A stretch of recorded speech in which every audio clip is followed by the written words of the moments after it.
Tales of a Fourth Grade Nothing, Chapter 6, Part 2. Peter, Dr. Brown said when he saw me. Would you open your mouth so I can count your teeth? That's what he tells little kids he's doing, counting their teeth. Little kids will believe anything. I went along with Dr. Brown's joke. I opened my mouth very wide, much wider than when I am the real patient. He put his mirror in and said, "Wonderful teeth, just beautiful. A regular chip off the old block. Such a shame your brother can't open his mouth the way you do." "Can so," Fudge said. "No," Dr. Brown told him. "You can't open your mouth nearly as good as Peter. Can so. See." Fudge opened his mouth. "No, I am sorry, Fudge," Dr. Brown said. "It is still not as good as Peter." So Fudge opened his mouth really wide. "Count teeth," he said. "Count Fudge's teeth." Well, Dr. Brown pretended to think about it. "Count!" Fudge shouted. "Well," Dr. Brown said again, scratching his head, "I guess as long as you're here I might as well count your teeth." So he checked Fudge's mouth. When he was through Fudge, he said, See, just like Peter." "Yes," Dr. Brown said, smiling, "I can see that. You are just like Peter." He gave me a wink. I liked the way Dr. Brown tricked Fudge into opening his mouth. So when he was through examining him, I whispered, "Couldn't you make Fudge some false teeth until his grown-up ones come in?" "No, he would just have to wait," Dr. Brown said. "But he looks like he has fangs," I told him.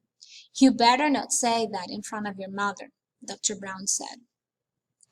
"I know it. She's not too big of fangs." Dr. Brown thanked me for helping him. My mother made another appointment for Fudge. The nurse kissed my brother goodbye and we left. "That wasn't so bad, was it, Peter?" my mother said. "It could have been worse," I admitted. We headed for Bloomingdale's, where we get our shoes. There are 5 salesmen in the children's shoe department. 2 of them my mother doesn't like. She thinks they don't measure my feet carefully, that all they care about is selling shoes, even if they don't have the right sizes in stock. The other ones, my mother thinks they are okay. There's one she likes a lot. His name is Mr. Berman. I like him too, because he's funny. He usually makes believe that the right shoe goes on the left foot, or that Fudge's shoes are really for me. Anyway, Mr. Berman waits on us. Buying shoes is almost fun. Today, Mr. Berman spotted us right away. He always remembers our name. "Well, if it isn't the Hatcher boys," he said. "In the flesh," I told him. Fudge opened his mouth for Mr. Berman. See, all gone." "His teeth," my mother explained to Mr. Berman. "He had knocked out his top 2 front teeth." "Well, congratulations," Mr. Berman said. "That calls for a celebration." He reached into his jacket pocket and pulled out 2 lollipops. He handed one to me and one to Fudge. "Oh," Fudge said, "lolly." Mine was root beer flavored. I hate root beer, but I thanked Mr. Berman anyway. "I'll save it for later, for after lunch," I told him, handing it to my mother. She put it into her purse. Fudge got a lemon lolly. He ripped off the paper and started sucking right away. "Now then, what will it be, boys?" Mr. Berman asked. My mother answered, "Brown and white saddles for Fudge and loafers for Peter." "Okay, Peter, let's see how those feet have grown." I slipped out my old shoes and stood up. I stuck my left foot into Mr. Berman's foot measure. Then he turned it around and I put my right foot in. That's another reason why my mother thinks Mr. Berman is good at selling shoes. He measures both feet. Some other salesmen only measure one. My mother says feet can be different sizes, even on the same person. And it is important to make sure their size fits the biggest foot. "What color loafers, Peter?" Mr. Berman asked. "Brown," I said. same as my old ones. When Mr. Berman went into the back to look for shoes for me, my mother noticed a hole in the toe of my sock. "Oh, Peter, why didn't you tell me you had a hole in your sock?" "I didn't know I had one," I said. "Oh, I am so embarrassed." "It is my sock, Mom. Why should you be embarrassed?" I asked. "Well, it looks terrible. I mean, I come shopping for shoes with a hole in your sock. That's just awful. Can't you hide it a little?" "Where should I hide it?" "Try to get the hole in between your toes so it doesn't show," my mother said. I wiggled my sock around, trying to rearrange my hole. My mother sure worries about silly things. Mr. Berman came out with 2 pairs of loafers.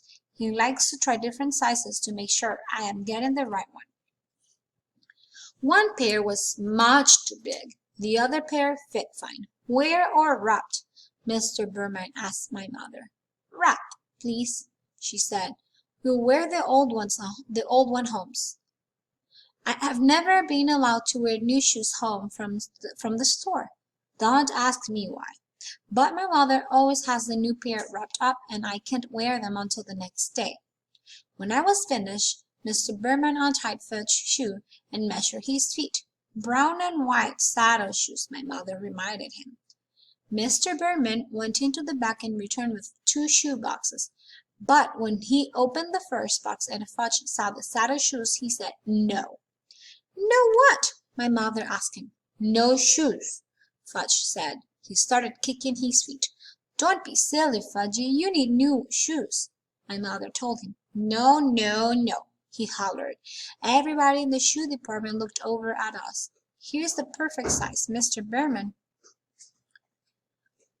Wait till you see how nice these new shoes will feel." Fudge kicked some more. It was impossible for Mr. Berman to get the shoes on his feet. He screamed, "No shoes! No, no, no!" My mother grabbed hold of him, but he was wiggling all around. He managed to give Mr. Berman a kick in the face. Lucky for him, Fudge only had on socks.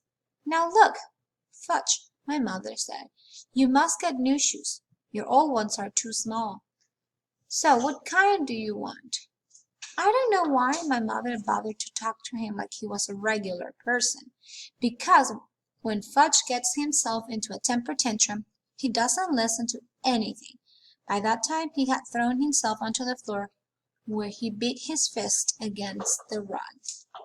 "What kind do you want, Fudge? Because we are not leaving here until you have new shoes," my mother said like she meant it.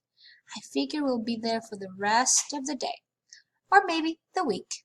How could my mother have been embarrassed over a little hole in my sock and then act like nothing much was happening when her son was on the floor yelling and screaming and carrying on? "I'm going to count to 3, my mother told Fudge, "and then I want you to tell me which shoes you want. Ready? 1, 2, 3. Fudge sat up. "Like Peter's," he said. I smiled. I guess the kid really looks up to me.